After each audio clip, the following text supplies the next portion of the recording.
तो 6th episode की शुरुआत होती है हैदराबाद से, जहां पर कि 15 साल पहले का एक सीन दिखाया जाता है। दरअसल 15 साल पहले प्रिंस रेड्डी साउथ सिनेमा में काम किया करता था और हाल ही में जो उसकी फिल्म रिलीज हुई है वो एक ब्लॉकबस्टर साबित हुई है, जिसके कारण एक बहुत बड़ी पार्टी रखी जाती है। और साथ ही हम यहाँ पर ओबी महाजन को भी देखते हैं, जो कि यहाँ पर प्रिंस रेड्डी को बॉलीवुड के लिए लेने के लिए आया था, क्योंकि प्रिंस रेड्डी की पिक्चरें हिट हो रही थी, इसलिए उसे बॉलीवुड में डेब्यू करना चाहिए। और इसी पार्टी में हम सूर्या को भी देख पाते हैं और यहाँ पे थोड़ी देर के बाद राणा भी आ जाता है। यहाँ पर सूर्य राणा से कहता है कि उसे मुंबई जाना है और राणा यहाँ पे सूर्य से कहता है कि प्रिंस रेड्डी मुंबई जा रहा है, इसलिए वो भी मुंबई जाना चाहता है और उसी के साथ काम करना चाहता है। तब सूर्य यहाँ पे प्रिंस को अपने पास बुलाता है और उससे कहता है कि राणा कहीं नहीं जाएगा, राणा मेरे हाथ के ही नीचे काम करेगा। और सूर्य के आगे किसी की भी नहीं चलती, इसलिए ना चाहते हुए भी वो इसकी बात को नहीं काट सकते थे। थोड़ी देर के बाद इस पार्टी में नागा भी आ जाता है प्रिंस रेड्डी के पास। यहाँ पे नागा उसके साथ एक फोटो निकलवाता है और यहाँ पर नागा प्रिंस रेड्डी को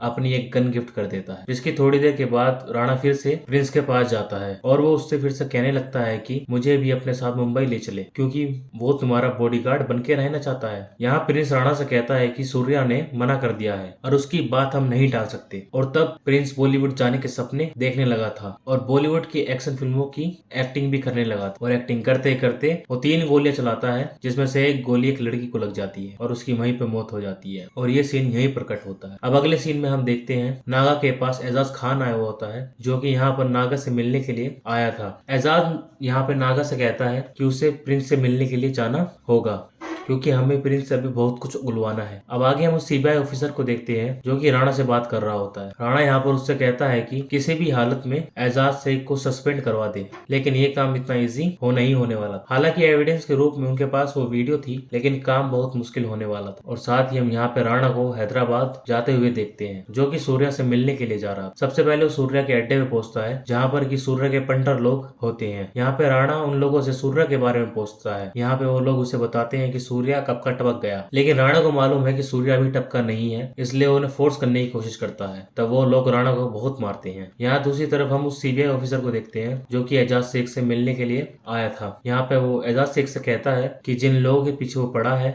वो बहुत ही खतरनाक आदमी है, इसलिए उन्हें ये काम छोड़ देना चाहिए। लेकिन एजाज शेख उससे कहता है किसी भी हालत में वो ये काम तो नहीं छोड़ेगा। अब अगले सीन में हम देखते हैं एजाज खान नागा के कपड़ों में कोई ट्रांसमीटर लगाते हुए। दरअसल नागा प्रिंस से मिलने के लिए जा रहा था, इसलिए एजाज यहाँ पे नागा की बॉडी पे एक चिप लगाता है, जिससे कि नागा और प्रिंस के बीच में जो बात हो रही है वो सुन सके। लेकिन राणा को ये बात मालूम पड़ जाती है कि नागा और प्रिंस के बीच एक मीटिंग होने वाली है, इसलिए वो तुरंत ही प्रिंस के पास फोन करता है। लेकिन प्रिंस कॉल नहीं उठा पाता, क्योंकि उसका मोबाइल दूर और साइलेंट रखा हुआ था। इसलिए राणा यहाँ पे तुरंत ही श्रेणी के पास कॉल करता है और उससे कहता है कि वो प्रिंस के पास जाए, ताकि वो नागा से बात ना कर पाए, क्योंकि उसे मालूम है कि ये सब एजाज खान का की चाल है कि वो प्रिंस से 15 साल पहले का किस्सा उगलवाना चाहते हैं। यहाँ उस सीबीआई ऑफिसर ने रिपोर्ट तैयार कर ली थी, जिसके बाद राणा उसके पास कॉल करता है और इस रिपोर्ट को सबमिट करने को कहता है। लेकिन यहाँ पर वो सीबीआई ऑफिसर राणा से कहता है कि वो भी एक सीबीआई ऑफिसर है, वो तुम्हारे इशारों पे नहीं नाचने नहीं वाला। लेकिन राणा को भी मालूम है कि इस कुत्ते को किस तरीके से नचाना है। तब हम राणा के साथ ही काम करने वाली लारा को देखते हैं, जो कि उस सीबीआई ऑफिसर की वाइफ बेटी के पास जाती है और उनसे कहती है कि वो कितनी खूबसूरत है। लारा यहाँ पर उन दोनों की काफी तारीफ करती है और उनसे कहती है कि उन्हें एक न्यू फेस की जरूरत है अपने एडवर्टाइजमेंट के लिए, जिसके लिए वो दोनों मान भी जाती है। यहाँ एजाज शेख प्रिंस के घर के बाहर वो उन दोनों की बातें सुन रहा था और नागा उससे बातें उगलवाने कोशिश कर रहा था। वो कई बार कोशिश करता है, लेकिन प्रिंस उसे कुछ भी नहीं बताता। लेकिन आखिर में नागा यहाँ पर प्रिंस को शराब पिलाना शुरू कर देता है और प्रिंस नशे की हालत में सब कुछ बक देता है और यहाँ पर वो सब कुछ बताता है और एजाज शेख खुश हो जाता है, क्योंकि उसे जो रिकॉर्ड करवाना था उसने वो रिकॉर्ड कर लिया है। प्रिंस यहाँ पे नागा को बताता है वो गोली मुझसे ही चली थी, उस लड़की की जान मेरी बंदूक की गोली से ही हुई। दरअसल वो बंदूक नागा की थी। उस दिन वो गन नागा ने प्रिंस को गिफ्ट की थी, क्योंकि प्रिंस का फेयरवेल होने वाला था और तब नागा को जेल हो गई थी। जो सब कुछ 15 साल पहले हुआ था, प्रिंस रेड्डी उसकी एक स्टोरी बनाना चाहता है और उस पर काम करना चाहता है। और यहाँ नागा से कहता है वो ये फिल्म जरूर बनाएगा, स्क्रिप्ट राइटर में तुम्हारा नाम होगा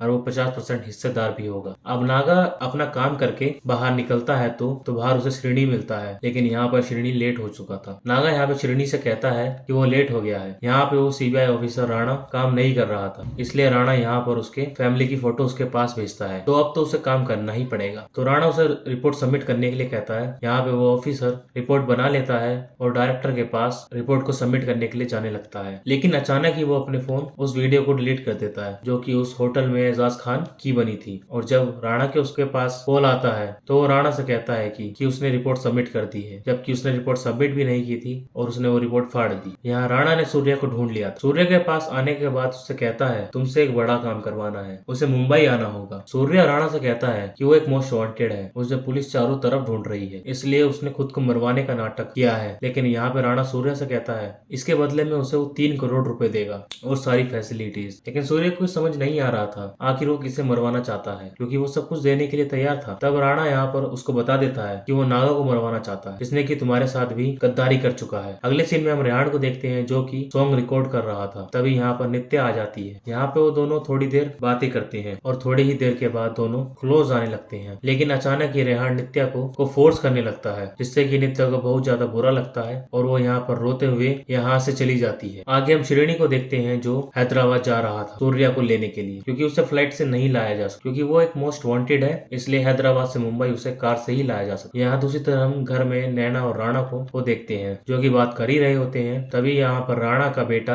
आता है और वो उनसे कहता है कि नित्या रेहान के घर पे गई है, लेकिन जब से वो उस घर से आई है तब से वो नॉन स्टॉप रो ही रही है। ये सुनने के बाद नैना और राणा दोनों नित्या के पास जाते हैं। वो उससे पूछने की कोशिश करते हैं क्या रेहान ने उसे फोर्स करने की कोशिश करी है, जिसपे कि नित्या रोते हुए हाँ बोल देती है। ये सुनने के बाद राणा तुरंत ही रेहान के पास जाता है, वो उसको उसके घर से उठाता है और अपने साथ ले जाने लगता है। यहाँ दूसरी तरफ एजाज शेख नागा को अपना प्लान बता रहा होता है। वो उससे कहता है कि 5 साल से वो इस सीक्रेट मिशन पे है, कि उसके पास कोई भी एविडेंस नहीं था, क्योंकि अब उसके पास एविडेंस है, अब वो किसी को भी नहीं छोड़ेगा। वो प्रिंस और राणा को सजा दिला के ही छोड़ेगा और उन्हें जेल पहुंचा के ही रहेगा, चाहे जो हो जाए। एजाज शेख यहाँ पे राणा को गाली भी दे रहा होता है, लेकिन ये सुनने के बाद नागा पीछे से एजाज शेख को गोली मार देता है और कहता है कि राणा को माँ को ठोकने का अधिकार सिर्फ मेरा है। गोली लगने के कारण एजाज शेख की वहीं पे मौत हो जाती है और उसको मारने के बाद तुरंत ही नागा उन लोगों ने जो एविडेंस इकट्ठे किए थे उन्हें बटोरता है और तुरंत ही यहाँ से चला जाता है। और इसी के साथ एपिसोड 6 होता है यही खत्म। भाई जिसको एपिसोड पसंद आया वीडियो को लाइक करो, चैनल को सब्सक्राइब करो। मैं मिलता हूँ आपको अगली वीडियो में।